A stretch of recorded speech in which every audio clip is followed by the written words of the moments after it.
இந்த யுத்தம் முடிவடைந்து 15 ஆண்டுகளுக்கு பிறகு தேர்தல் இடம்பெற்றிருக்கின்றது. இந்த தேர்தல் அதை தொடர்ந்து வந்த முடிவுகளை பற்றி நீங்கள் என்ன நினைக்கின்றீர்கள்? சிங்கள பிரதிநிதிகள் பச்சையா இருந்தாலும் சரி, நீளமா இருந்தாலும் சரி, சிவப்பா இருந்தாலும் சரி, நாங்கள் தான் அவையில இந்த போராட்டத்தில் தான் ஈடுபட்டதாக சொல்லும் ஸ்ரீதரன் தானே கிளிநொச்சி மாவட்டத்தின் பாராளுமன்ற உறுப்பினராக இருக்கின்றார். இதே மண்ணில இதே ஊருக்குள்ளதான் வேலை செய்து கொண்டிருக்கிறோம். அரசாங்கத்தினுடைய மாச சம்பளத்தில் தங்களுடைய குடும்பத்தை அந்த குடும்பத்திலிருந்து ஒரு அங்கத்தவர்கள் கூட எங்களுடைய நிகழ்வுகளுக்கு வர மாட்டாங்க. இந்த தமிழ் தலைமைகள்ன்றது தமிழ் வரலாறே அறியாத, வரலாற்றை பற்றி தெரியாத தமிழ் தலைமைகள் தான் நாங்க இப்போ வச்சிருக்கோம். ஸ்ரீதரன் சொல்கிறாரு, தனக்கு சிறுவர் தினம் என்று வந்தால் பிரபாகரன் அவருடைய மகன் பாலச்சந்திரனுடைய ஞாபகம் தான் வருகிறது, அவர் தன்னை சுத்தி வருவார் என்றெல்லாம் அதை சொல்லியிருக்கிறார். இதுக்கு மேல ஒரு முழு உலகத்துல இருக்க முடியாது. அதாவது தமிழ் தேசியம் பேசிய பாராளுமன்ற உறுப்பினர்கள் தமிழ் பாதிக்கப்பட்ட போராளிகளுக்கு, பாதிக்கப்பட்ட மக்களுக்கு எந்த வகையிலையும் உதவவில்லை. இந்த தமிழ் தலைவர்கள் என்று சொல்லப்படக்கூடியவர்கள் ஏதாவது செய்திருக்கணுமான்னு சொல்லி கேட்டால் பெருசா ஒரு கோழிமுட்டு கொண்டு போட ஒட்டி வரும். வணக்கம் நேயர்களே, இன்று மற்றொரு கலந்துரையாடலில் நம்மோடு இணைந்து கொள்ள இருப்பவர் தாயகத்திலும் புலம்பெயர் நாடுகளிலும் நன்கு அறியப்பட்ட எழுத்தாளர், மிகச்சிறந்த பெண் ஆளுமை மற்றும் போராட்டத்தில் தன்னை அர்ப்பணித்துக் கொண்டவர். அது மட்டுமல்ல, தன்னுடைய பிள்ளைகளையும் போராட்டத்துக்காக அர்ப்பணித்தவர். அவரோடு இந்த கலந்துரையாடலை நடத்துவதில் நான் மிகவும் பெருமை கொள்கிறேன். நம்மோட கலந்துரையாட வருகின்றார் தமிழ் கவி அம்மா. அம்மா வணக்கம். வணக்கம். ஆமா, என்னடா இப்ப இந்த தேர்தல் காலங்கள், இந்த யுத்தம் முடிவடைந்து 15 ஆண்டுகளுக்கு பிறகு தேர்தல் இடம்பெற்றிருக்கின்றது. இந்த தேர்தல் அதை தொடர்ந்து வந்த முடிவுகளை பற்றி நீங்கள் என்ன நினைக்கின்றீர்கள்? தேர்தல்ல முடிவுகள் எங்களுக்கு எப்படியும் தெரியும். எப்படியும் ஒரு சிங்கள பிரதிநிதி தான் பெறப்போறார் ஜனாதிபதியான்றது தெரியும். உங்களுக்கும் வேண்டும். அந்த சிங்கள பிரதிநிதிகள் பச்சையா இருந்தாலும் சரி, நீளமா இருந்தாலும் சரி, சிவப்பா இருந்தாலும் சரி, நாங்கள் தான் அவையில துறையில நாங்கள் யார் வந்தாலும் சில வேளைகள் இல்லை. நாங்க எதிர்பார்க்கறது தேசத்திலே எங்களுடைய அன்றாட அடிப்படை வாழ்க்கை பிழைக்காம இருக்கிற மாதிரி யார் ஆளுவானன்றது தான் பார்த்து கொண்டிருப்போமே ஒழிய, அவன் எங்களுக்கு என்னத்தை அள்ளித்தர போறான், நாங்கள் என்னத்தை அவன்கிட்ட எந்த போறோம்ன்ற சூழ்நிலையில நான் இல்லை. மற்றவையில் எப்படி இருந்துச்சலமோ தெரியாது. ஒட்டுமொத்த தேசத்துல வாழ்ற மக்களுடைய நலனை யார் போன்றான்ன்றதான் நாங்க கவனிச்சாங்க. அந்த வகையில இந்த ஆட்சி மாற்றம் ஒரு வித்தியாசமானது. யாரும் எதிர்பாராத, இலங்கையின் வரலாற்றிலே எல்லாம் இந்தியாவின் வரலாற்றிலையும் மெயினாக 2 கட்சி இருக்கும். அப்போ அந்த 2 தவிர வேற எதுவும் ஆட்சிக்கு வார இல்லை. இது மாறியாது, அது மாறி இதுன்றதான் வந்து கொண்டிருந்தது. இந்த முறை ஒரு புரட்சிகர மாற்றம் ஒன்று நல்லதுக்கு எதிர்பார்த்த மாற்றமும் தான். ஓரளவில் மக்கள் எதிர்பார்த்த மாற்றமும் தான். இந்த மாற்றத்தின் பிறகு என்ன நடக்க போகுதுன்றதை பற்றி நாங்களும் சில இப்ப தெரியும் தானே, இப்ப ஒருபான சொத்துல ஒரு 2009க்கு பிற்பட்ட காலத்து இந்த போராட்டத்துல நீங்கள் உங்களை அர்ப்பணித்திருக்கிறீர்கள், உங்கள் பிள்ளைகளை அர்ப்பணித்திருக்கின்றீர்கள். அதன் கடுமையான, மிக மோசமான வலிகளை சுமந்து தான் இந்த 2009 தாண்டி நீங்கள் வந்திருக்கின்றீர்கள். அப்ப இந்த 2009 பின்னான தமிழ் அரசியல் தலைமைகள் பற்றி உங்களுடைய பார்வை என்ன? அவர்கள் எவ்வாறு, சிங்கள தலைமைகள் எது வந்தாலுமே உங்களுக்கு ஒன்றென்றால், தமிழ் தலைமைகள் என்ன உங்களுக்கு தமிழ் மக்களுக்கு செய்திருக்கிறார்கள்? அண்மையில நான் ஒரு சிறுகதையோ நாவலில கவனிச்சேன். நான் ஒருவர் இன்னொரு பாத்திரத்துக்கு சொல்றார், அண்ணே நான் எலெக்ஷன்ல நிப்போம் என்று பாக்குறேன்னு சொல்லி. அதுக்கு அவர் சொல்லி கொடுக்கிறார், அப்படி ஒரு சங்கதி. அப்ப நீங்க எந்த கட்சியில நின்று கேட்க போறாய், தமிழரசு கட்சியில நின்று கேள்ன்னு சொல்றாரு. ஏன்னு கேட்டா, தமிழரசு கட்சி என்று சொல்லி ஒரு கங்கு மட்டையை தூக்கி வெளியால போட்டாலும் சனம் புள்ளடி போடும் என்று சொல்லி அப்படியான ஒரு நிலப்பாடு இருந்தது, எங்கள்கிட்ட இருந்தது. தமிழ் மக்களுக்கு வாக்களிக்கிற தமிழ் பிரதிநிதிகளோ தமிழ் வேட்பாளர்களோ என்று சொல்லி பார்த்தா, அந்த கருப்பு சட்டக்காரர், அதாவது சட்டத்தரணிகள் அரசாங்கத்தை அசைச்ச காலத்திலே இருந்த ஒரு நிலைமை இப்ப படிப்படியாக மாறி இப்பவும் இன்னொரு கூட்டத்திற்கு தான் இந்த அரசாங்கம் எங்களுடைய தமிழ் அரசியல் தலைகள் சேர்ந்திருக்கு. என்னன்னு சொன்னா, முதல் முழுக்க சட்டத்தரணிகள், இப்ப முழுக்க பெரும்பாலான ஆசிரியர்கள், கல்வித்துறையை சார்ந்தவர்கள். இதை பாத்தீங்கன்னா அவைதான் கூடுதலாக ரிட்டையர்ட் டீச்சர் மேர் அல்லது இப்ப படிப்பிச்சு கொண்டிருக்கிறவே அல்லது படிப்பிக்கிற மாஸ்டர் மேர், இவைதான் கூடுதலாக அரசியலில் ஈடுபடுகிறத இங்க காணக்கூடியதா இருக்குது. இன்னும் 1-2 விரல் விட்டு எண்ணக்கூடிய வெளியிடங்களில் இருந்து வந்தாலும் கூட இந்த தமிழ் தலைமைகள் தமிழ் வரலாறே அறியாத, வரலாற்றை பற்றி தெரியாத தமிழ் தலைமைகள் தான் நாங்க இப்ப வச்சிருக்கிறோம். எங்கள்கிட்ட இப்ப கடைசியா இருந்த சம்பந்தன் இறந்து போனதுக்கு பிறகு 6வது தமிழரசு கட்சி மகாநாடுல இருந்து அல்லது அதுக்கு முற்பட்ட காலத்துல இந்த அடக்குமுறைகளை எதிர்த்து போராட வேணும் என்று புறப்பட்ட சுந்தரலிங்கத்தில இருந்து அந்த எங்கட தமிழர்கள் எத்தனை போராட்டத்துல கலந்து கொண்டவே, என்னென்ன மாதிரியான சிக்கல்களை எதிர்நோக்கினவே, என்னென்ன மாதிரியான பாடுகளை அனுபவிக்க என்ற விவரம் முற்றா தெரிஞ்ச ஒரு அரசியல்வாதிகளும் இப்ப இல்லை. ஆனா இந்த போராட்டத்தில் ஈடுபட்டதாக சொல்லும் ஸ்ரீதரன் தானே கிளிநொச்சி மாவட்டத்தின் பாராளுமன்ற உறுப்பினராக இருக்கின்றார். நான் நான் தனிப்பட்ட ஒரு நபரின் பெயரை சொல்லி விமர்சிக்க கூடாது என்று நான் சொல்றேன். அவர் பாராளுமன்ற உறுப்பினர் தான், அவர் ஒரு ஆசிரியர் தான், ஆசிரியராக இருந்து பதவிக்கு வந்தவர் தான், ஆசிரியராக இருந்துதான் அவர் வந்திருக்கிறார். ஆனால் இப்ப கதைக்கிற இந்த வீர ஆவேசமான பேச்சுக்களை எல்லாம் போர் நடந்த காலத்திலே அவையில் கதைச்சிருந்துச்சிடம் என்று சொன்னா நான் அதை மன்னிக்க கூடியதா இருக்கிறேன். ஏன்னு சொன்னா போர் நடந்த காலத்தில நான் போயிருக்கிறேன். நான் அந்த பிரதேசம் அவைகளுடைய வாழ்விடங்களுக்கு அந்த பகுதிகளுக்கு எல்லாம் காணல் வெளியே வெறும் மிதிவண்டி ஓடி பிரச்சாரம் பண்ணி கூத்துகள் போட்டு நாடகங்கள் போட்டு போராட்டத்துக்கான பிரச்சார நிகழ்ச்சிகளை நாங்கள் செய்திருக்கிறோம். இரவில கிடுக விரிச்சு படுத்தெலும்பி இருக்கிறோம். ஊர் மக்கள் சேர்ந்து கூட்டாஞ்சோறு காய்ச்சின மாதிரி காட்சி எங்களுக்கு சாப்பாடு தந்திருக்கிறோம். ஆனால் அந்த சந்தர்ப்பத்தில எல்லாம் இவையில் அப்பவும் உயிரோட இதே மண்ணில இதே ஊருக்குள்ளதான் வேலை செய்து கொண்டிருக்கிறோம். அரசாங்கத்தினுடைய மாச சம்பளத்துல தங்களுடைய குடும்பத்தை அந்த குடும்பத்தில இருந்து ஒரு அங்கத்தவர்கள் கூட எங்களுடைய நிகழ்வுகளுக்கு வர மாட்டோம். அப்படி இருந்தவர்கள் இப்ப சொல்லிங்கன்னா நாங்கள் தான் போராட்டத்தை வளர்த்து நாங்கள். ஆனால் ஸ்ரீதரன் சொல்கிறாரு தனக்கு சிறுவர் தினம் என்று வந்தால் பிரபாகரன் அவர்களுடைய மகன் பாலச்சந்திரனுடைய ஞாபகம் தான் வருகிறது, அவர் தன்னை சுத்தி வருவார் என்றெல்லாம் அதை சொல்லி இருக்கிறார். மை காட், இதுக்கு மேல ஒரு புழுகுலகத்துல இருக்க முடியாது. பாராளுமன்ற உறுப்பினர்களை நீங்கள் எப்படி பார்க்கின்றீர்கள்? கடந்த 15 ஆண்டுகளுடைய அவர்களுடைய செயற்பாடுகளை பற்றி கடந்த 15 ஆண்டுகள் இல்ல, கடந்த 15 ஆண்டுகளை விடுங்க. கடந்த 15 ஆண்டுகளுக்கு இல்லையே, அதுக்கு முதல் இந்த இலங்கை சுதந்திரம் அடைஞ்ச இந்த 70 நான் இலங்கை சுதந்திரம் அடைஞ்ச அந்த ஆண்டுதான் பிறந்த நான். இந்த 70-78 ஆண்டுகளாக தமிழ் தலைமைகள் ஆரம்பத்துல கொஞ்சம் இந்த சொல்லுவாங்களே சோடா புத்தல் சிறந்த கேஸ் அடிக்கும், அந்த மாதிரி அந்த விடுதலை சுதந்திரம் கிடைச்ச கையோட இவியல் கொஞ்சம் கேஸா வேலை செய்தவைதான், இல்லையண்டு இல்ல. ஆனால் பின்னுக்கு முறையாக போராட்டத்துல ஈடுபட்டு சிறைக்கு சென்று சிறைகள்ல இருந்து கொடுமைகளை அனுபவிச்சு வெளியால வந்த ஒரு கூட்டம் இருந்தது. அது முடிஞ்சது. அதுக்கு பிறகு வந்தவர்கள் அந்த ஒரு இப்ப யோசிச்சா இப்ப எனக்கு அனுரகுமார திசாநாயகா செய்கிற சில செயல்கள்ல சில பாராட்ட வேண்டிய விஷயங்களை நான் சொல்றேன். அவர்களுக்கு ஒரு எம்பிக்கு நான் நினைக்கிறேன் 1990ஆம் ஆண்டு கால பகுதியிலே ஒரு எம்பிக்கு சம்பளம் 2 லட்சம் ஒரு மாசம். அவருக்கு 3 வாகனம், 5 நட்சத்திர ஹோட்டல்ல எங்க போயிருந்தாலும் தங்குறதுக்கு இலவச விடுதி, இலவச வசதி, வெளிநாடுகளுக்கு போறதுக்கான வசதி, முதல் வகுப்பு ரயில்ல பயணம் செய்யக்கூடிய அனுமதி, குடும்பத்தோட அவர் போய் குளிர்காலத்துல நுவரெலியாவில ஹோட்டல்ல தங்குறதுக்கான வசதி என்று அந்த வசதி பட்டியல் மட்டும் எக்கச்சக்கமாக இருந்தது. ஏன்னு சொன்னால் ஒரு காலத்துல நானும் பாராளுமன்ற உறுப்பினராக தெரிவு செய்யப்பட்டு எனக்கு அந்த பாராளுமன்ற ஆசனங்களுக்குரிய அந்த ஆசனத்தில் இருப்பதற்குரிய சலுகைகள் என்ன என்ற அந்த பட்டியல் அரசாங்கத்தால் அனுப்பப்பட்டு கிடைச்சது. இவ்வளவு சம்பளம் எனக்குமே அறிவிக்கப்பட்டிருந்தது. ஆனா நாங்க போக இல்லை, பிறகு அறிவிக்கப்பட்டிருந்தது. அந்த சம்பளம், அந்த அதுல கிடைக்கிற பணம், அதை தவிர அவர்களுக்கு கிடைக்கிற நிதி உதவியின் மூலம் ஊருக்குள்ளே அடிக்கக்கூடிய ஊருக்குள்ள போறக்கூடிய வசதிகள், வாய்ப்புகள், பெருமதியான நிகழ்வுகள் கலந்து கொண்டு நாங்கள் தான் என்று சொல்லக்கூடிய அந்த முகாமை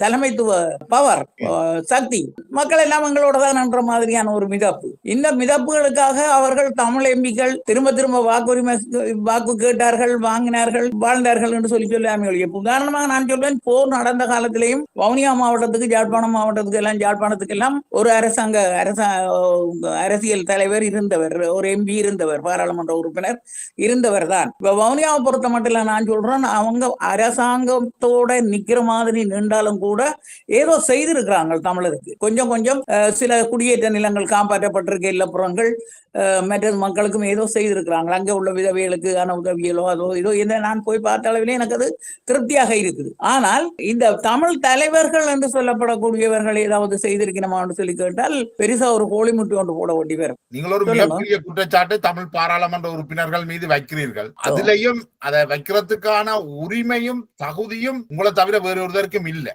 என்ன, நீங்கள் உங்களை அர்ப்பணித்தவர், உங்கள் குடும்ப உறுப்பினர்களையும் அர்ப்பணித்தவர் என்ற அடிப்படையில் அப்ப இந்த தமிழ் பாராளுமன்ற உறுப்பினர்கள், அதாவது தமிழ் தேசியம் பேசிய பாராளுமன்ற உறுப்பினர்கள் தமிழ் பாதிக்கப்பட்ட போராளிகளுக்கு, பாதிக்கப்பட்ட மக்களுக்கு எந்த வகையிலையும் உதவவில்லையா?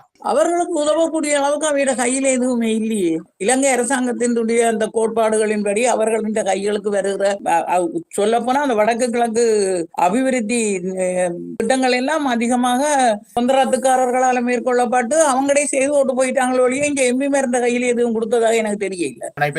சாதாரணமா பார்த்தா இந்த பூநகரி பாலத்துல இருந்து பாடசாலை மாடி கட்டடங்கள் எல்லாமே மஹிந்த குடும்பமே செய்து முடிச்சு பேரும் அடிச்சு கொட்டி இருக்கிறாங்க. நாங்கள் தான் செய்தோம். இப்ப அண்மையில இந்த தேர்தலுக்கு முன்னாக ஜனாதிபதியாக இருந்த ரணில் விக்ரமசிங்க தமிழ் பாராளுமன்ற உறுப்பினர்களுக்கு கோடி கோடியாக கொடுத்திருக்கிறார் அபிவிருத்தி நிதிக்காக. அதுக்கெல்லாம் என்ன நடந்தது? என்ன அபிவிருத்தி என்று சொல்லி காட்டுறேன்னு சொன்னா நான் காட்டுறேன், உங்களுக்கு காட்டுறேன். 1880களில ஆங்கிலேயர்கள் ஆட்சி நடந்த போது பிரித்தானியா தளபதிகளான ஆளுநர்களான பாக்கர், செனிஸ்டர் என்பவர்கள் வந்து இந்த மக்களுடைய வாழ்க்கையை வெளியில கொண்டு வர, இந்த மக்களுடைய வாழ்க்கையை அபிவிருத்தி அடைய செய்ய என்ன செய்யலாம் என்ற யோசனை செய்யும் போது அவர்களுடைய பார்வை எங்க விழுந்தது என்று சொல்லி சொன்னால், மக்கள் செய்கிறது தொழில்களை அபிவிருத்தி செய்யறதெல்லாம் விழுந்தது. அப்ப அவங்க என்ன செய்யறாங்கன்னு சொன்னா, இந்த மக்கள் தங்களுடைய விவசாய முயற்சியை முன்னெடுக்காமல் கோதுமை மாவில தங்கி இருக்க கூடாது. ஏன்னா அவங்க தங்களுடைய வேலை நடக்கும் வரைக்கும் இவங்களை கூலிகளாக வச்சு கோதுமை மாவை கொடுத்து பழக்கினவன் கூட கோதுமை இறக்குமதி செய்து கொடுக்கறத விட அவங்க இங்க செய்து எடுக்கிறது நல்லமன்றதை நினைச்சவன். அங்க இருந்து ஆங்கிலேயனை கொண்டு வந்து இங்க வேலை செய்விக்கிறத விட இங்க உள்ளவனை ஆங்கிலம் படிக்க வச்சு அவனை கொண்டு வேலை செய்விக்கிறது நல்லமன்று யோசிச்சவன். அந்த திட்டத்தினுடைய தன்மையை நீங்க யோசிச்சு பாருங்க. அப்ப அவங்க அந்த காலத்திலேயே 1880 என்ன செய்யறான், இரணமடு குளத்துக்கு காசு கொடுக்குறான், கட்டக்கரை குளத்தை காசு கொடுத்து திருத்துறான், இங்க உள்ள உடஞ்ச குளங்களை காசு கொடுத்து திருத்துறான். இதுகளை எல்லாம் திருத்துற மக்களையும் அந்த பணிக்குள்ள எவ்வளவு ஈடுபடுத்தலாம் என்று குளங்களை மிதக்க வைக்கிற காரணம் என்று சொன்னா, அவன் விவசாயத்தை மக்கள் செய்யட்டும், விவசாயம் செய்து அவர்கள் தாங்களே பலப்படுத்திக் கொள்ளட்டும் சொல்லி அவன் நினைச்சான். அப்ப அதுக்குரிய வேலையை செய்தான், செய்த குறையில அவன் விட்டுட்டும் போயிட்டான். அது பிரச்சனை இல்லை. அதுக்கு பிறகு இப்ப வந்திருக்கணும், இப்ப இந்த தமிழ் தேசிய கூட்டமைப்பாகட்டும், தமிழரசு கட்சி ஆகட்டும், தமிழ் காங்கிரஸ் ஆகட்டும், அல்லது என்னென்னமோ ஊறுபட்ட பேர்ல வந்துட்டு, இந்த பேர்கள் எல்லாம் கூட குழப்ப நிலையில மக்களை வச்சிருக்கிற மாதிரி ஊறுபட்ட சொல்லுவாங்க. சொன்ன இருக்கிறது ஒரு 12-13% மக்கள், அவைகளுக்கு இருக்கிற கட்சிகள் பாத்தீங்கன்னா அது எக்கச்சக்கம். பாத்தீங்கன்னா இந்த ஜனாதிபதி தேர்தலுக்கான வாக்குச்சீட்டை வாங்கி இப்படி ஒரு குரங்குவால் மாதிரி நீட்டி பிடிச்சா, நான் அந்த பக்கம் இந்த பக்கம் திரும்பி பார்த்தா இது எந்த பக்கம் நான் போட வேண்டிய ஆள் இருக்கு. அவ்வளவு வேட்பாளர்கள் நின்றுச்சினோம். அந்த மாதிரி தான் இப்பவும் எங்கட மண்ணில வேட்பாளர்கள் நிற்கணும். ஆனால் இதே வேட்பாளர்கள் நான் இதே கிளிநொச்சி எம்பியை நான் பார்த்து கேட்கிறேன். கிளிநொச்சி குளம் அரைவாசி களவு போயிட்டுது, அரைவாசிக்கு மேல களவு போயிட்டுது. கிளிநொச்சி இந்த நீரேந்து பிரதேசம் குறைஞ்ச உடனே இனி இது இந்த குளம் வத்திச்சுன்னு சொல்லி சொன்னால் ஒரு நேரத்துல குளத்துக்குள்ள இருக்கிற தண்ணியை குறைச்சு 10 நாளைக்கு தண்ணி அவங்க பயிருக்கு விடுவான் விவசாயி. இப்ப குளத்துக்குள்ள தண்ணியே நிக்காது. இப்ப குளம் இரண்டமடுவில இருந்து வர தண்ணி நின்றுடுதுன்னு சொல்லி சொன்னால் குளத்துல மண் தெரியும். அவ்வளவு தூரத்துக்கு மண் கொட்டி குளத்தை மூடி வீடு கட்டுறாங்க. என்ன அபிவிருத்தி திட்டம் இது? எதுக்குள்ள வருது? புறம்போக்கு நிலம். இன்றைக்கு கிளிநொச்சி நகரம் முழுக்க வௌவால்களின் நகரம் என்று நாங்கள் சொன்னாங்க ஒரு காலத்தில். ஏனென்றால் அவ்வளவு பாரிய முதுர மரங்கள், பெருமரங்கள், பாலமரங்கள் நின்ற வீதி. இப்ப பாருங்க ஓவண்ட வழியா இருக்கு. மரம் முழுக்க வெட்டி வித்து போட்டாங்க.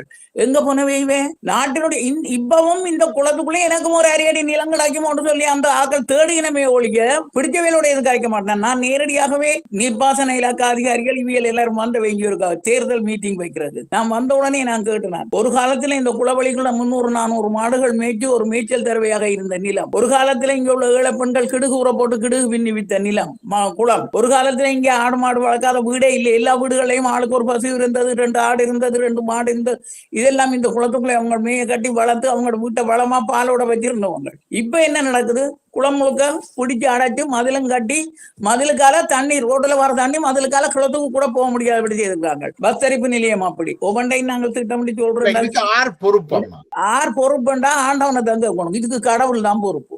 திட்டமிடல் காசு ஆர்கிட்ட வருது? பிரதேச சபைக்கு போகாது. இந்த ஒரு பிரதேச சபையினுடைய ஆலோசனை அவர்களுடைய திட்டமிடல் ஆர் செய்யணும்? ஒரு நகரத்தினுடைய திட்டமிடலை யார் செய்யணும்? அதுல எம்பி முதலில் ஒரு ஆளாக இருக்கிறார், பிரதேச சபைக்காரர் இருக்கணும், ஜிஏஎம் இருக்கிறார், எல்லாம் தான் இருந்து செய்யணும். சாதாரண மக்களுடைய அபிப்பிராயம் கேட்கப்படுதா இல்லையா? சாதாரண மக்களுடைய அபிப்பிராயம் கேட்கணுமா இல்லையே? எங்களவர்களே எங்களை அநியாயம் பண்றதா தான் அது முடியுது. ஐயா ஒருக்கா வந்தாங்க, நாங்கள் குளத்தின் எல்லையை வரைய இருக்க புறமண்ட ஒருக்கா வந்தாங்க. நான் இதுல வச்சு சொன்னேன், நான் தினகரன் பத்திரிகை நிருபர் என்னோட அதுல வேற ஏதோ அலுவலா வந்தா போல நின்றவர் வந்த இடத்துல நான் சொன்னேன், தம்பி நீ இப்ப கொண்டு போய் குளத்தை எல்லையை அளக்க போறோன்னு எங்கேயாவது ஒரு வளவுக்குள்ள கொண்டு போய் நீ அளவாங்க குத்து, அதுக்குள்ளால லட்சக்கணக்கில் காசு வராட்டியே நீ என்னண்டு கேட்டா அதுக்கு கிடக்கிறது புதையல். இதெல்லாம் ஆரட்டே ஐயா நாங்க சொல்றது, ஆரட்டை சொல்றோம். பத்திரிகை வெளியே எழுதி எனக்கு கையும் தெரிஞ்சு அடிச்சவனுக்கு பத்திரிகையும் தெரிஞ்சிருக்கும். இங்க மட்டும் நான் இப்ப கிளிநொச்சி காரியம் மட்டும் சொல்லி கொண்டிருக்கிறான். நீங்க மற்ற இடங்கள்ல இது இல்லை என்று சொல்லி நினைக்காதீங்க. வவுனியா மாவட்டத்திட்ட வவுனியா குளத்தினுடைய நிலம் முற்றாக்களவு போயிட்டு அங்கால போய் பாத்தீங்கன்னா ஊருக்குள்ள இருக்கிற குளங்கள்ல நடுக்குளங்களுக்குள்ள எல்லை வேலி கல்லுகள் போட்டிருக்கிறாங்க. முன் உள்ள காணிக்காரன் வேலியை தள்ளி தள்ளி கொண்டு போயிட்டா. திருநாவூர் குளம் என்று சொல்லி ஒரு குளம் முற்றா மூடப்பட்டு போச்சு. அபிவிருத்தியை பற்றி யார்கிட்ட கதைக்கிறது? அதுக்கு வந்து அத்திப்பட்டியலோட வேலையை அங்க குளங்களை தேட வேண்டும். இந்த குளங்களை சிங்களவர்கள் வந்து கைப்பற்றி இருக்கிறார்களா? சிங்களவர்களை வர விடாம இப்ப எங்கட குளங்களுக்குள்ள கைப்பற்றக்கூடியதாக 2 அல்லது 3 இடம் இருந்தது. நான் சொல்றதுக்காக வெட்கப்பட இல்லை. அது பிளட்காரருடைய அரிய முயற்சியாலே அந்த பகுதிகளில் தமிழர் குடியேற்றப்பட்டு அருமையான ஸ்தலங்களாக மாத்தி இருக்கிறாங்களா. அவங்களை அதுக்காக நான் பாராட்டுறேன். எல்லையில காத்துட்டாங்க. மற்ற இடங்கள்ல இருக்கிற குளங்களை கைப்பற்றினது நம்மவர்கள் தான். நம்ம இயற்கை அழிவுக்கு கொண்டு ஒரு தரமே இல்லையா. அதுவும் ஏழைகள் அல்ல. ஏழைகள், குடியிருக்க வழி இல்லாதவர்கள், வீடற்றவர்கள், நிலமற்றவர்கள் போய் அதுக்குள்ள வீடு கட்ட இல்லை. கட்டி இருக்கிறவன் எல்லாம் அப்சியர் பில்டிங் கட்டுறவர் பணக்காரர்கள் எல்லாம் கட்டி இருக்கிறாங்க. இன்றைக்கும் நள்ளிரவுகள்ல டிப்பர் கணக்குல மண் கொட்டுப்படுது, குளத்துக்குள்ள கொட்டுப்படுது. இதை பற்றி கதைச்சால் அது கொட்டுறது பிரச்சனை இல்லையா. அது அவங்களுக்கு எல்லாம் அனுமதி பத்திரம் கூட வந்துட்டுது. அவங்க சகல அதிகாரத்தோடையும் இருக்கிறாங்க. அதுக்கு அந்த அண்மையில நான் இலங்கைக்கு வந்திருந்த போது கனகாம்பிகை குளம் கைப்பற்றப்படுறதை பற்றி கேள்விப்பட்டிருந்தேன். அதுலயும் 2 ஏக்கர் பிடிச்சாச்சுன்னு அன்றைக்கு போராடி அன்றைய அளவிலே அதை நிப்பாட்டினவேதான். ஆனா அவன் மண்ணல்லையிலே அவன் வச்சிருக்கிறான். கொஞ்சம் மாற விட்டு திரும்பி கட்டுவான். அப்ப இப்ப ஜனாதிபதி தேர்தல் முடிஞ்சிருக்குது, பாராளுமன்ற தேர்தல் வரப்போகுது. அப்ப இந்த மக்கள் என்ன செய்யலாம்னு நீங்க நினைக்கிறீங்க? இந்த மக்களுக்கான திட்டம் என்ன போடுறாருங்கடே அனுர திசாநாயக்க. வந்த உடனே முட்டை விலை குறைப்பு, அடுத்தது கோழி இறைச்சிக்காரதுக்கு குதூகலமான செய்தி, இறைச்சி விலை குறைகிறது. மற்ற நெல் விற்பனையாளர்களுக்கு நெல்லின் விலை, அரிசியின் விலை கட்டுப்பாட்டுக்கு கொண்டு வரப்படும். 3 பொருளும் உள்ளூர் உற்பத்திக்காரன் சாக போறான். கோழி தீனின் விலையை குறைச்சி தர போறோம் என்று சொல்லி இருக்கிறாரோ அது இல்ல.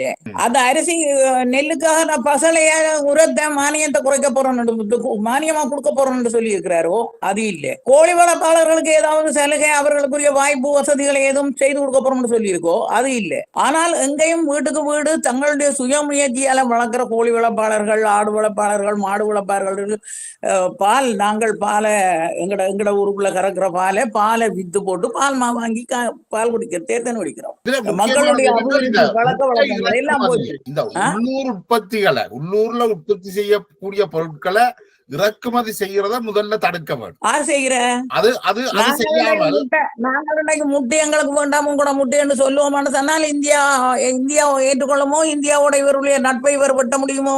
இந்தியாவினுடைய தீநகர் இங்க வந்து இறங்கி நிக்குது. தீநகர் ரங்கநாதன் தெருவு எல்லாம் இப்ப இங்க இறங்கி இருக்கு எங்கட ஊருக்குள்ள. நாங்க அதை கேட்க வழி கிடையாது. உள்ளூர் உற்பத்தியாளன் பாதிச்சால் அவன் உற்பத்தி என்னண்டையா செய்வான்? இது அவர்களுடைய கொள்ளைக்கு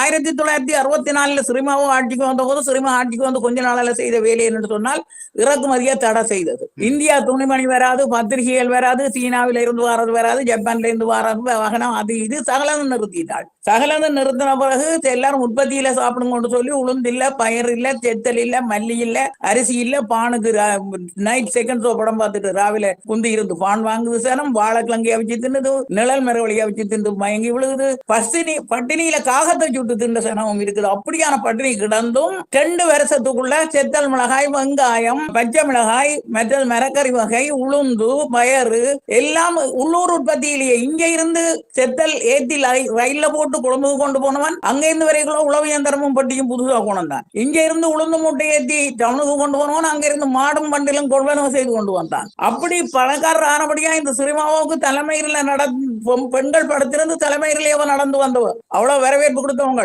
காய்கறியால பந்தல் போட்டு வரவேற்றவங்க யாழ்ப்பாணத்து மக்கள். உற்பத்தி பெருகிச்சது.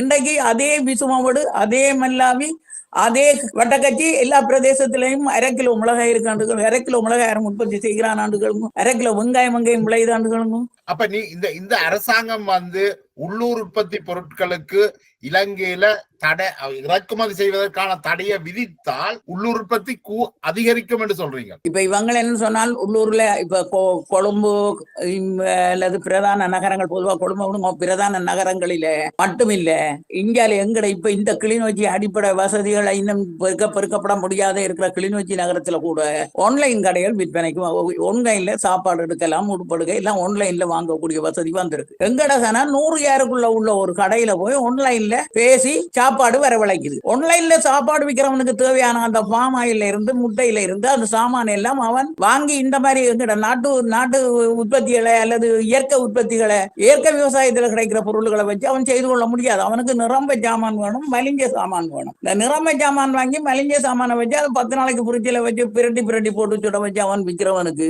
இந்த முட்டை குறையத்தான் வேணும், விலை குறையத்தான் வேணும். இப்ப பேக்கரிக்காரனுக்கு எல்லாம் முட்டை குறைக்கத்தான் வேணும். ஏன்னா அவனுக்கு மாவும் விலை முட்டையும் விலைன்னா அவன் கேட்கின்ற விலையை ஏற்றத்தான் போறான். சரியான ஒரு திட்டமிடல் செய்து இந்த திட்டமிடல் மூலம் அப்படி நீங்கள் உள்ளூர் உற்பத்திகளை பெருக்கையில் என்றால் உள்ளூர் விவசாயி தன் தொழிலை கைவிட்டுட்டு கூலியாளா இப்ப இன்றைக்கு கூலி வேலை செய்யறவன் கட்டிக்காரன் சொல்லலாம். ஏன்னா உற்பத்தி துறையில ஈடுபட்டவனுக்கு கையில ஒன்றுமில்லை, இடத்தரகர்கள் நிறைய சம்பாதிக்கிறாங்க. இப்ப வந்த வரத்திலேயே இவர் உடனே நாங்கள் உள்ளூர் உற்பத்தி பொருட்களை எல்லாத்தையும் விழுத்துற மாதிரி ஒரு சட்டத்தை போட்டு விட்ட உடனே அந்த உள்ளூர்ல உற்பத்தி செய்யற விவசாயி என்ன செய்ய போறான்? நான் நினைக்கின்ற உங்களுடைய இந்த கருத்து கட்டாயம் கொழும்பு வரை கேட்கும் நினைக்கிறேன். இது ஒரு முக்கியமான புள்ளியை நீங்க தொட்டிருக்கிறீங்க. அந்த மானியங்கள் விவசாயத்துக்கு வழங்குற உர மானியம் அதிகரிக்கப்பட்டிருக்க நினைக்கிறேன். 15,000 இருந்து 25,000 அதே போல உங்களோட இந்த விஷயமும் அவர்கள் காதுகளுக்கு எட்ட வேண்டும் நினைக்கிறேன். என்ன இது ஒரு மிக முக்கியமான புள்ளி நீங்கள் தொட்டது. இதுல ஒரு சிக்கல் ஒன்று இருக்கம்மா. என்னண்டா இப்ப ஸ்ரீமாவுக்கு வாக்களிக்காம போனது 2வது தடவை மக்கள் வாக்களிக்காம போனதுக்கு மிக முக்கிய காரணம் மக்கள் அனுபவித்தது. அப்ப இவர்களுக்கு ஒரு பிரச்சனை இருக்குது. வருகின்ற பாராளுமன்ற தேர்தல்ல தங்களுடைய வாக்குகளை தக்க வைக்க வேண்டி இருக்கு. அதே விஷயம்தான். நான் என்னன்னு சொன்னால் மக்கள்கிட்ட போதிய கல்வி அறிவில இந்த அபிவிருத்தி தொடர்பான விழிப்புணர்வு இல்லை. அடுத்தது இப்ப அரசியல்வாதிகளாக இருப்பவர்கள் பெரும்பாலும் ஆசிரியர்கள் அல்லது ஆசிரியத்தை அன்பித்தவர்களாக இருக்கிறோம். இப்ப இவை என்ன செய்ய போயினோம்னு சொன்னால் உயர் வகுப்பு மாணவர்களிடையே தங்களுடைய பிரச்சாரத்தை தள்ள போயினோம். பள்ளி பாடங்களோட சேர்த்து தங்களோட பரவலான கொள்கையையும் அதுக்குள்ள விட போயினோம். மாணவர்களை அருட்டாமல் அரவணைத்து தங்களுடைய கொள்கையை திணிக்க போயினோம். அடுத்த வருஷம் அவங்களுக்கு வாக்கு வங்கி பலமா இருக்கும். என்னன்னு சொன்னா அவங்க கை வச்சிருக்கிற இடம் அப்படி. இதை நீங்க சொல்றீங்க. இன்றைக்கு யாழ்ப்பாணம் அபிவிருத்தியை கிளிநொச்சி மன்னார் முல்லைத்தீவு இப்படி எங்களோட வடபகுதியாக அபிவிருத்தியை பற்றி நாங்க பேசி கொண்டிருக்கிறோம். யாழ்ப்பாணத்துல 11 எம்பிக்கள் கொண்ட தொகுதி யாழ்ப்பாண தொகுதி. இப்போ ஒரு எங்களுக்கு தெரிய எலெக்ஷன்ல யாழ்ப்பாணத்துல 11 எம்பி மேல நாங்க தெரிவு செய்து 11 ஆசனத்துக்கு அங்கே அனுப்பி வச்சாங்க. இப்போ 6 எம்பியை தான் தெரிவு செய்வோம். ஏன் 6 எம்பிக்குரிய சீட்டுக்குரிய சனத்தொகை தான் யாழ்ப்பாணத்துக்கு இருக்கு. இன்றைக்கும் கூட இன்றைக்கு நான் இதுல இருக்கிறேன். இந்த பின்வளவில முன்வளவில எங்கட குடியிருந்த வளவடியில எல்லா வீடுகளிலும் ஒவ்வொரு நபர் கனடாவுக்கோ ஜெர்மனிக்கோ பிரான்ஸுக்கோ ஓடிக்கொண்டிருக்கிறேன். போய் 1 மாசம் 2 மாசம் செல்ல பஞ்சாயத்து புள்ளிகளையும் அங்கே எடுத்துக்கொள்கிறேன். இங்க காணிகள் வீட்டை கட்டி பூட்டப்பட்டிருக்கு. அப்ப சனத்தொகை முழு தொகையையும் நாங்கள் வெளியால கொண்டோம். கல்யாணம் செய்கிறதுக்கு இருக்கிற பொம்பளை பிள்ளை கூட என்ன செய்கிறாள் சொன்னால் அவள் தானே எப்படி இருந்தாலும் பரவாயில்ல தனக்கு வாரவன் வெளிநாட்டு மாப்பிள்ளையா இருக்கணும் எதிர்பார்க்கிறாள். அப்ப எங்களுடைய சனத்தொகை குறைகிறதுக்கும் எங்களுடைய உற்பத்தி வீழ்ச்சி அடைஞ்சதுக்கும் சனத்தொகை குறைவுக்கும் இதுக்குமே எல்லாம் என்ன காரணத்தை நாங்க தேட போறோம்?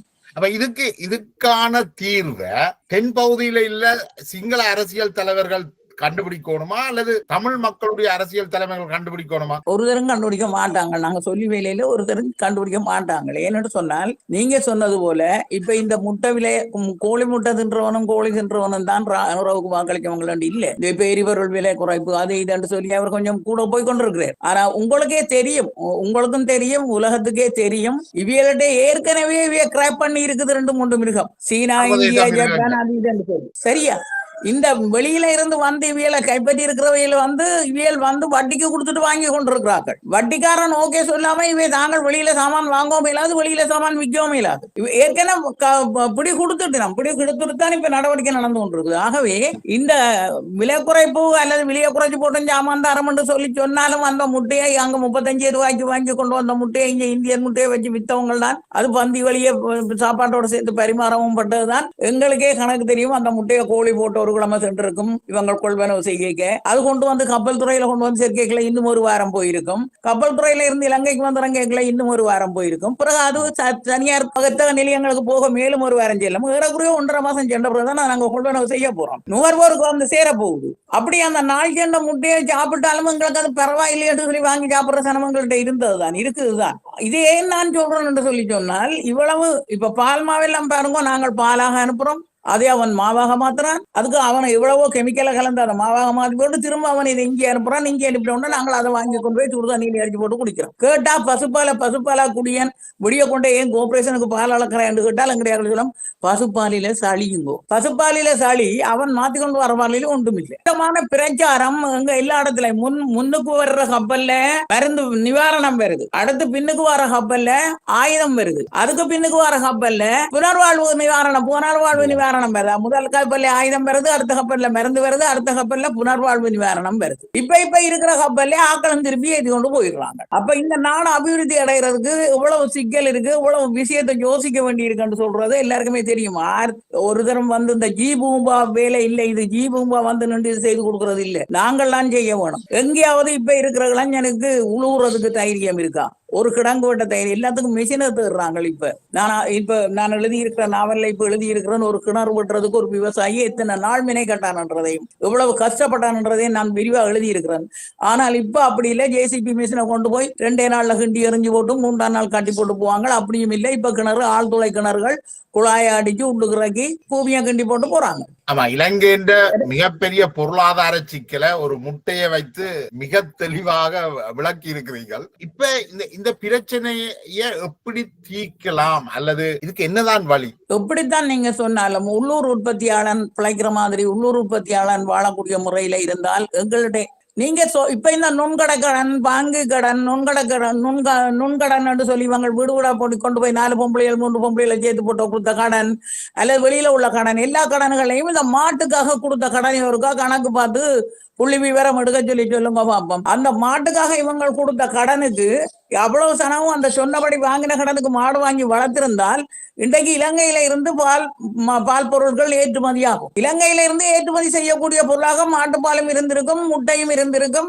அவங்க கொடுத்த நிவாரணம் அந்த கடன் தொகையில. ஆனால் வாங்கினவனாவது அந்த உரிய பொருளை வாங்கி இங்க வளர்த்திருக்கிறான். மாட்டுக்கு வாங்கின கடன்ல மாடு வாங்கப்பட்டிருக்கான், ஆட்டுக்கு வாங்கின கடன்ல ஆடு வாங்கப்பட்டிருக்கான், கோழிக்கு வாங்கின கடன்ல கோழி வாங்கி வளர்த்தானா வளர்ப்பான். இங்க இப்ப வெளிநாட்டுல இருந்து வாரவையும் கூட ஒரு வேலையா செய்கிறாங்க. நான் அங்க லண்டன்ல நிக்கைக்குள்ளையும் இதை பற்றி நான் பேசினேன். கோழி வளர்ப்புக்கு கடன் கொடுக்குறாரு ஒருவர், அபிவிருத்தி நிதி ஒரு ஏழை குடும்பத்தை பிடிச்சு கோழி வளர்ப்புக்கு நான் காசு தரேன்ட்டு தாரு. எவ்வளவு கொடுக்குறாரு வந்துட்டு எவ்வளவு வேணும், எனக்கு ஒரு 100 குஞ்சு வளர்க்குறாண்டாலமா 100 குஞ்சுக்கு இத்தனை ரூபாய்னு கணக்கு பார்த்துட்டு அவர் சொல்றான், சரி ஒரு 75,000 தான் நான் கூடும் கட்டி குஞ்சு வாங்கி போடுவேன். அது ஒரு கதைன்னு தம்பியும் கொடுத்துட்டு போறான். அந்த மனுஷையும் கூடுண்டா காட்டி போட்டு அவனுக்கு காட்டி போட்டு கொஞ்சம் வாங்கி கூட்டுக்குள்ள விட்டுருது. அப்புறம் இந்த குஞ்சு சும்மா வளருமா? கத்தரிக்காயா புடலங்காயா அல்லது கல்லுக்குவியதா? இந்த குஞ்சுக்கு தீன் போடணும். அங்க அவை சாப்பாட்டுக்கு வழியிலே தான் கோழி பண்ண போட்டவை இப்ப கோழிக்கும் சாப்பாடு போடணும்.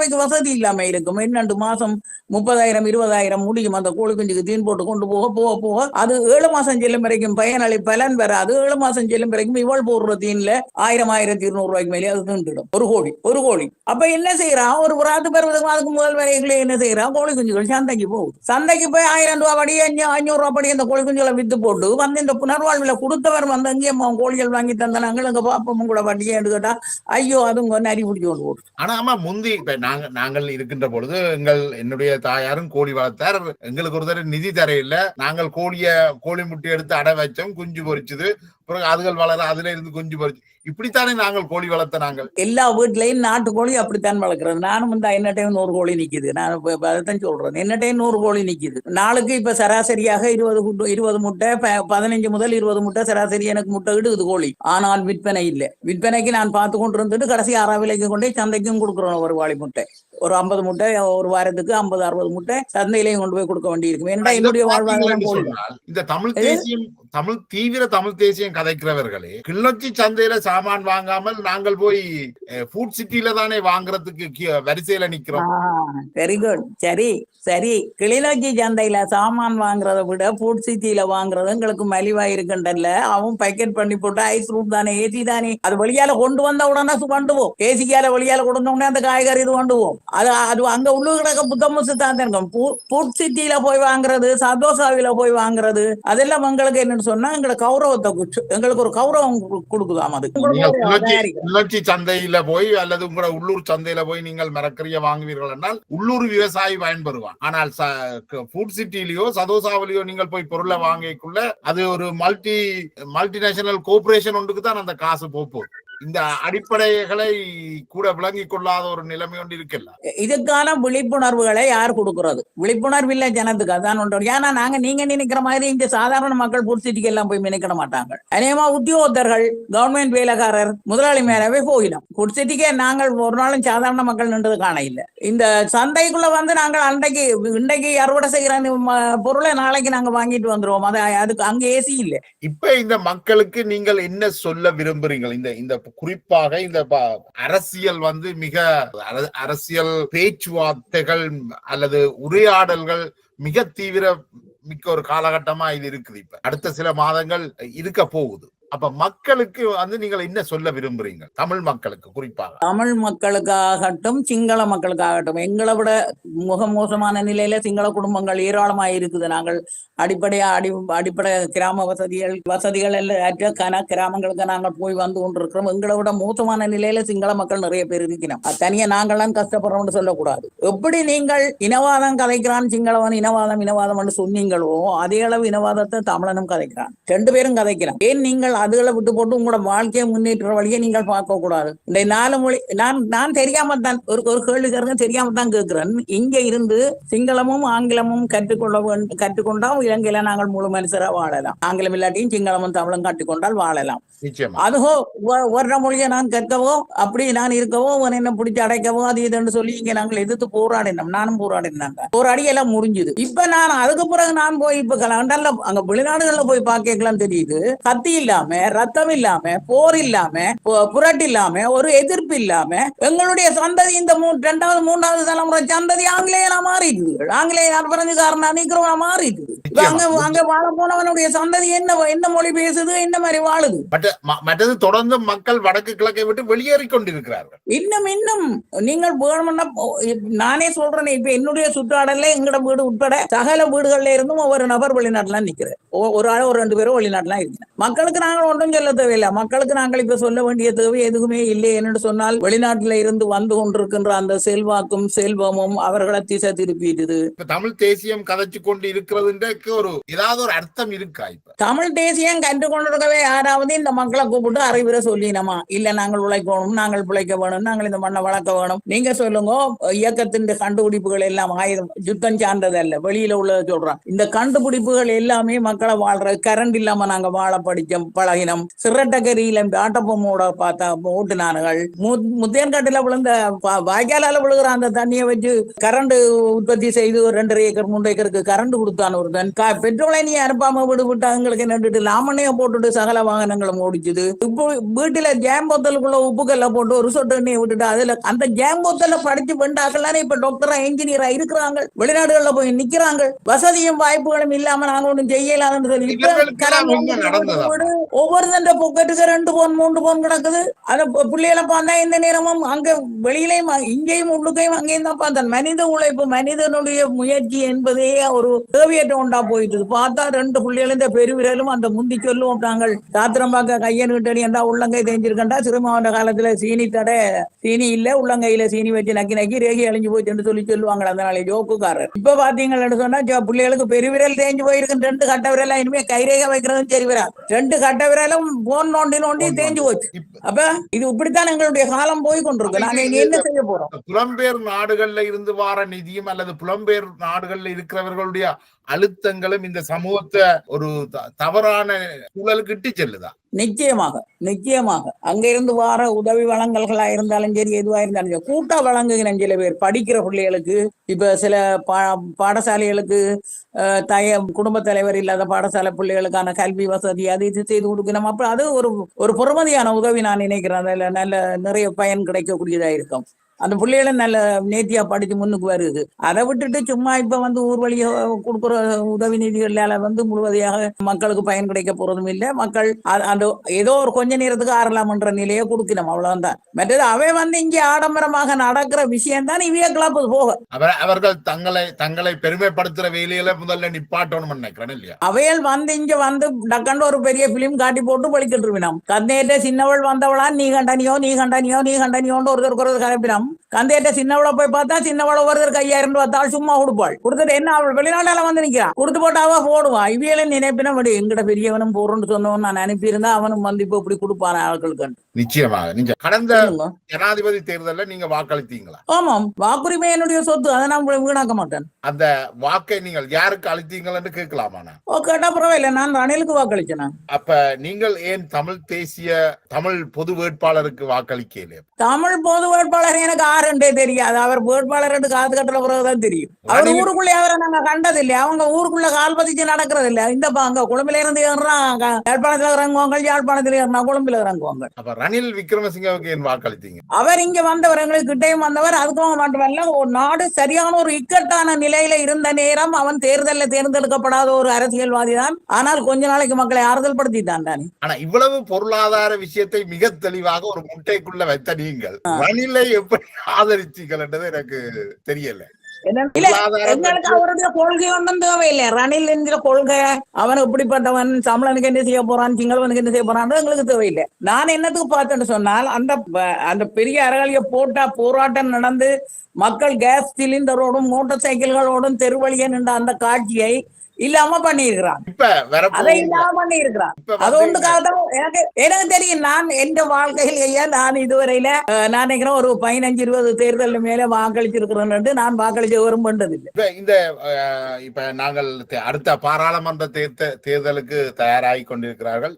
இப்பொழுது வந்திருக்கின்ற என்பிபி கட்சியை பற்றின உங்களோட அபிப்பிராயத்தை சொல்லி இருக்கிறீங்க. இப்ப வரப்போகின்ற பாராளுமன்ற தேர்தல்ல உங்களுடைய வாக்கு யாருக்காக இருக்கும்? என்னுடைய வாக்கு யாருக்காக என்றால், உண்மையில இந்த கிராமத்துக்கு அவன் நல்லது செய்வானோ அவனுக்காக இருக்கும். எனக்கு தெரியும் அரசியல் மாற்றத்தை வரப்போறவனாலும் அரசியல் மாற்றத்தை கொண்டு வர முடியாது. அதனால எங்கட மாவட்டத்தை அவன் திருத்துவான்னு பார்த்தா அவனுக்கு கொடுப்பேன். நல்லது. தமிழ் தேசிய பற்றி பேசுகின்றவர்களுக்கு நீங்கள் என்ன, இந்த தமிழ் தேசிய மக்கள் முன்னணி மற்றது தமிழ் தேசிய கூட்டமைப்பு, தமிழரசு கட்சி, இவர்கள் ஒரு கூட்டாக இந்த முறை தேர்தலில் நிக்க இருக்கிறோம், அவர்களுக்கு நீங்க என்ன சொல்ல விரும்புறீங்க?